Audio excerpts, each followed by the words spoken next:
Well, hello and happy Friday. Pastor Roberto Bruno here, coming from my secret lair in San Francisco, aka my home office, which I love very much, and I'm glad that you have joined me in it.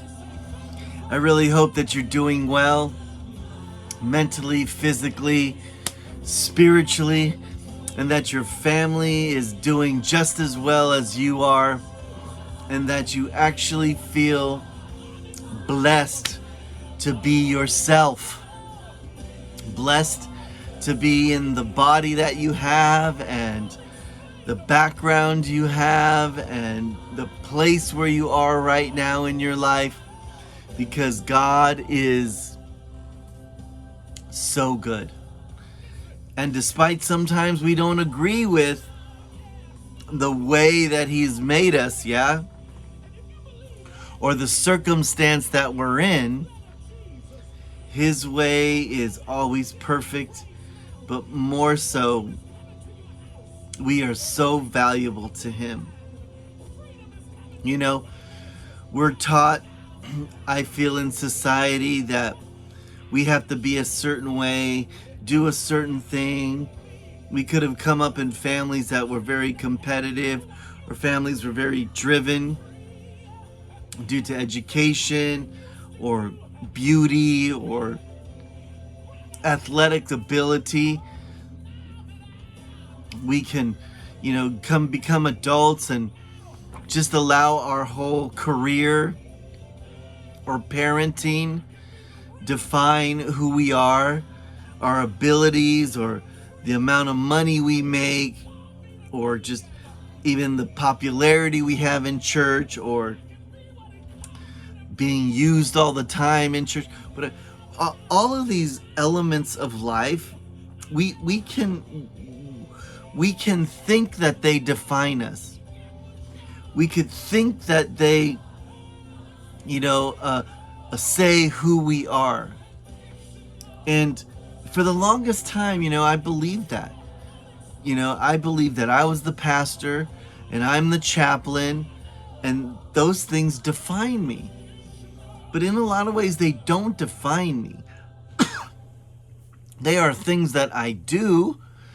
They are callings from God, but they are not who I am. It is but what I do. You see? It's a big difference, because if I put my whole life and identity and value into the idea that I'm a pastor, then when the day comes that maybe, I get too old, or I have an injury or something, and I couldn't pastor anymore, could you imagine how it would just be a spiral of lost identity? And, that's not who we are. God sees us valuable when we were still in our mother's wombs. And then, yes, we've come out and we've grown and all of those things. But in reality, it's who we are, not what we are. Who we are in His eyes. We're His children. He created us. He died to save us.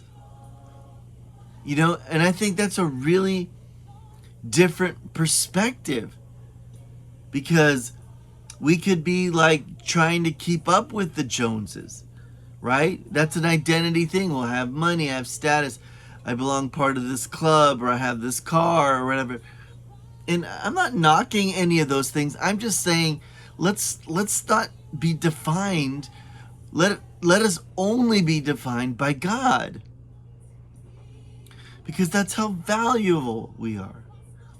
Isaiah 49:16 says, "See, I have engraved you on the palms of my hands." He's saying, listen, you're so valuable that I'm engraving you on the palms of my hands. So when the Lord looks at his hands, he sees us, he sees you, he sees me. Our names are on his palms. That's how close we are to him. Beloved, rejoice. You may have had a challenge this week, or your skills were challenged, or your authority at work was challenged, something like that. But I want you to be encouraged, because we're engraved in the hands of God. He loves us. He loves us. Not because I can perform, not because you could deliver.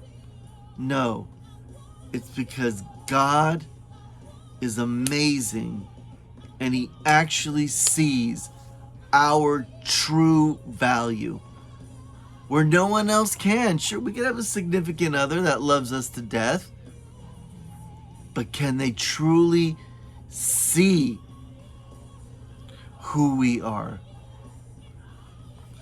God bless you. Be encouraged. You are an incredible human being, and there's no one that's like you. So rejoice in those things. God bless you.